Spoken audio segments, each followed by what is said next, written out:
अस्सलामु अलैकुम वरहमतुल्लाहि वबरकातुहू।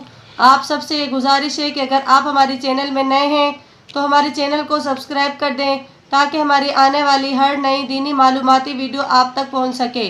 नहमदुहु व नुसल्ली अला रसूलिहिल करीम, अम्मा बाद, फ़अऊज़ु बिल्लाहि मिनश्शैतानिर रजीम, बिस्मिल्लाहिर रहमानिर रहीम।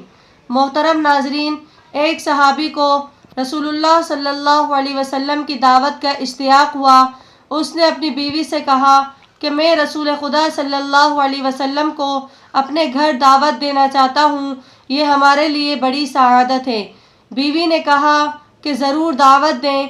सहाबी ने छुरी उठाई और एक भेड़ को ज़िबा किया। बीवी खाना पकाने में मशगूल हो गई और सहाबी आप सल्लल्लाहु अलैहि वसल्लम को लेने के लिए मस्जिद नबवी की तरफ चले गए।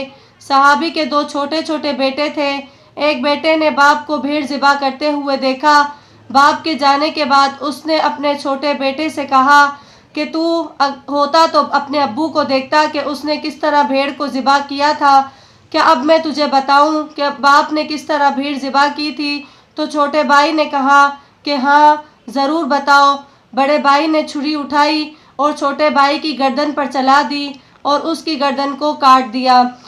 जब बच्चे की चीखें माँ के कानों में पड़ीं तो उसने बेटे को डांट कर कहा कि ये तूने क्या किया? बड़ा बेटा माँ के बचने के डर से उसने छत की तरफ दौड़ गया तो वो भी छत से गिरकर मर गया।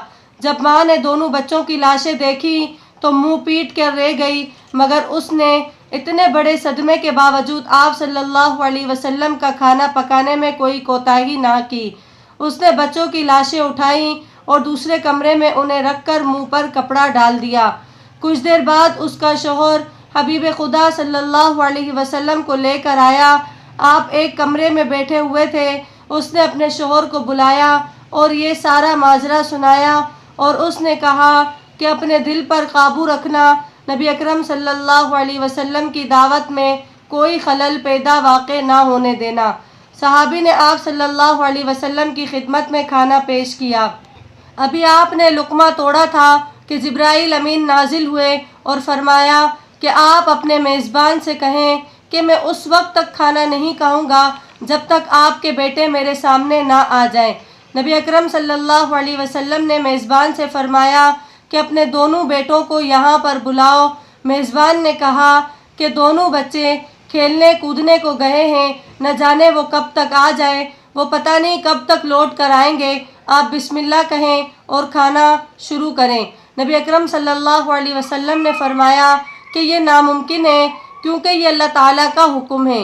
सहाबी ने अर्ज़ किया कि या रसूल अल्लाह सल्लल्लाहु अलैहि वसल्लम, मेरे बेटे मर चुके हैं। आप सल्लल्लाहु अलैहि वसल्लम ने फरमाया कि उनके जनाजे यहाँ ले आओ। सहाबी उठा और दोनों बेटों के जनाजे लेकर आया। नबी अकरम सल्लल्लाहु अलैहि वसल्लम ने दुआ पढ़ी और खुदा से उनकी ज़िंदगी की दरख्वास्त की। अल्लाह ताला ने आपकी दुआ कबूल फरमाई। बच्चे ज़िंदा हो गए और उठ बैठे। आपने उन्हें दस्तरखान पर अपने साथ बिठाया।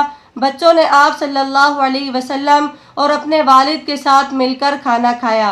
बाद उलमा ने आप सल्लल्लाहु अलैहि वसल्लम के मौजज़ात की तादाद 4000 बयान की है। इनमें से कुछ मौजज़ात ग़ज़वात में भी वाक़े हुए हैं। मसलन जंग के दौरान अगर किसी मुसलमान फ़ौजी का कोई उज़ू कट जाता तो आप सल्लल्लाहु अलैहि वसल्लम के पास आता। आप इसके कटे हुए आज़ा को दूसरे आज़ा के साथ मिलाकर लुआब दहन लगाते तो वो फ़ौरन जुड़ जाता और ज़ख़म का निशान भी ना दिखाई देता था। जंग बदर में मुआज़ बिन जबल रज़ियल्लाहु ताला अन्हु ने अबू जहल से जंग की। अबू जहल ने मुआज़ रज़ियल्लाहु ताला अन्हु के पाँव पर तलवार मारी, जिससे हज़रत मुआज़ रज़ियल्लाहु ताला अन्हु का पाँव कट गया। सहाबा कराम उन्हें मैदान जंग से आप सल्लल्लाहु अलैहि वसल्लम के पास लेकर आए। उस वक्त वो दर्द की शिद्दत से तड़प रहे थे। उसने आकर आप सल्लल्लाहु अलैहि वसल्लम के सामने बैठे। आप सल्लल्लाहु अलैहि वसल्लम ने उनके पाँव का हिस्सा दूसरे हिस्से से मिला दिया और लुआब दहन लगाकर पट्टी बांधी। कुछ देर बाद सहाबा ने उनकी पट्टी खोली तो उनका पाँव बिल्कुल ठीक था और ज़ख़म का निशान भी नहीं दिखाई देता था। जंग खैबर के किलों को फ़तह करना मुसलमानों के लिए चैलेंज बन चुका था। मुसलमान जब भी हमला करते تو یہودی سخت مقابلہ کرتے اور اسلامی لشکر ناکام ہو کر واپس ہو جاتا۔ ایک قلعے کے پہلوان کا نام مراب تھا، جو بڑا طاقتور پہلوان تھا۔ جب وہ مسلمانوں کے سامنے مقابلے پر آتا تو کوئی مسلمان بھی اس کے سامنے رک نہ پاتا۔ رسول خدا صلی اللہ علیہ وسلم نے اعلان کیا کہ کل میں علم اس مرد کو دوں گا جو خدا اور اس کے رسول صلی اللہ علیہ وسلم کا محب ہوگا، یعنی خدا اور اس کے رسول صلی اللہ علیہ وسلم سے محبت کرے گا۔ وہ جم کر حملہ کرنے والا ہوگا، بھاگنے والا نہ ہوگا۔ اللہ اس کے ہاتھوں پر اپنی مدد نازل کرے گا۔ صبح ہوئی تو آپ صلی اللہ علیہ وسلم نے فرمایا کہ حضرت علی رضی اللہ تعالیٰ عنہ کہاں ہیں؟ صحابہ نے عرض کیا کہ ان کی آنکھوں میں درد ہے، وہ آرام کر رہے ہیں۔ آپ صلی اللہ علیہ وسلم نے فرمایا کہ انہیں یہاں لاؤ، اور آپ صلی اللہ علیہ وسلم حضرت علی رضی اللہ تعالیٰ عنہ کو ان کی خدمت میں لایا گیا۔ آپ نے اپنی انگلی پر لعاب مبارک لگایا اور ان کی آنکھوں پر لعاب کو مل دیا۔ یہودیوں سے وہ جنگ کے لیے اٹھ کھڑے ہوئے۔ امیر المؤمنین رضی اللہ تعالیٰ عنہ نے جنگ کا نقشہ ہی بدل دیا۔ آپ نے یہودی لشکر کو تہس نہس کر دیا اور ان کے قلعے کے دروازے کو جڑ سے اکھیڑ لیا اور ان کے قلعے پر قبضہ کر لیا۔ حضرت علی رضی اللہ تعالیٰ عنہ کا اپنا بیان ہے کہ پھر ان کی پوری زندگی میں کبھی بھی ان کی آنکھوں میں درد نہیں ہوا۔ اور آخر میں آپ صلی اللہ علیہ وسلم کے چند واقعات بیان کرتے ہیں۔ ایک دفعہ کا واقعہ ہے کہ آپ صلی اللہ علیہ وسلم اپنے چند اصحاب کے ساتھ سفر پر نکلے۔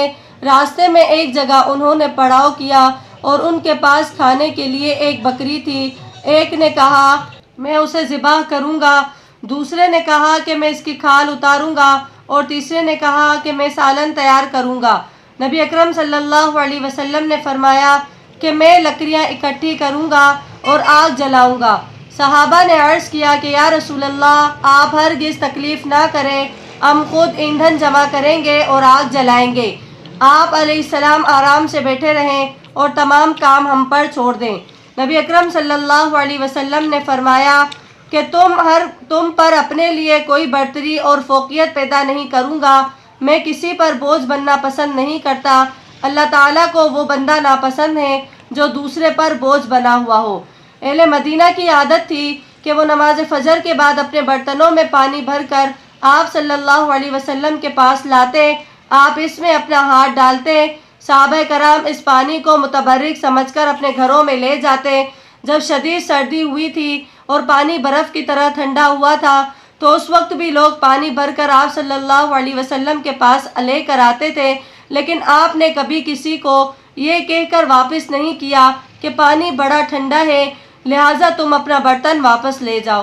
ایک مرتبہ کا ذکر ہے کہ نبی اکرم صلی اللہ علیہ وسلم اور حضرت حذیفہ رضی اللہ تعالیٰ عنہ مدینے سے باہر گئے۔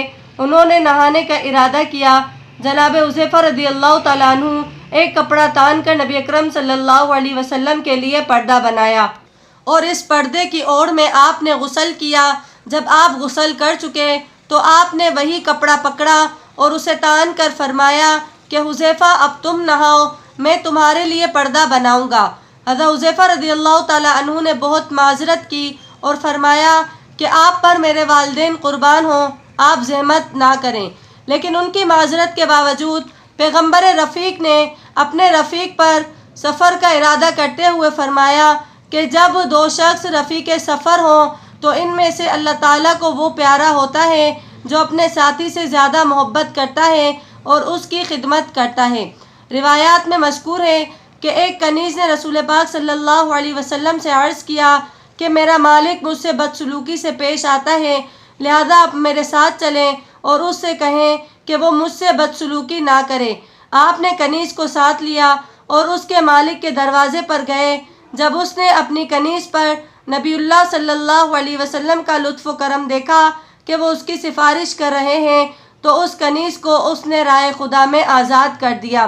حضرت علی رضی اللہ تعالیٰ عنہ کا بیان ہے کہ رسول اللہ صلی اللہ علیہ وسلم نے فرمایا کہ جو بھی مسلمان جماعت کی خدمت کرے تو جماعت میں جتنے بھی افراد ہوں گے ان کی تعداد کے برابر اللہ تعالیٰ اسے جنت میں خادم عطا فرمائیں گے۔ امید ہے کہ آپ کو آج کی ویڈیو اچھی لگی ہوگی۔ اگر ویڈیو اچھی لگی تو چینل کو سبسکرائب کر دیں تاکہ میری آنے والی ہر نئی دینی معلوماتی ویڈیو آپ تک پہنچ سکے۔ تو ملتے ہیں انشاءاللہ اگلی ویڈیو میں، تب تک کے لیے اللہ حافظ۔